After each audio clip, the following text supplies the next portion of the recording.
How to check Snapchat My Eyes Only without password. Hello everyone, welcome to this channel. I'm Emily and I'm here to help you out today. So without any delay, let's get started. First of all, launch the Snapchat application on your device and make sure you're logged into your account.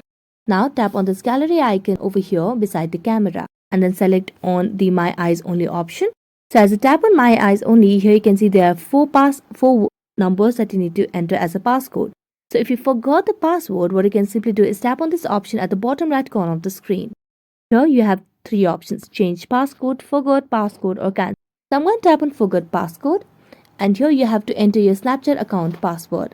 After that you can just tap on next and verify yourself. If not, tap on options again and tap on change passcode. So here you have to enter your current passcode to change the current passcode. So if you have forgotten your passcode, then you will have to get rid of your My Eyes Only option as well.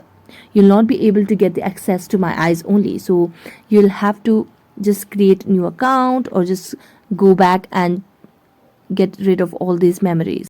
So that's it. Thank you so much for watching this video and see you next time.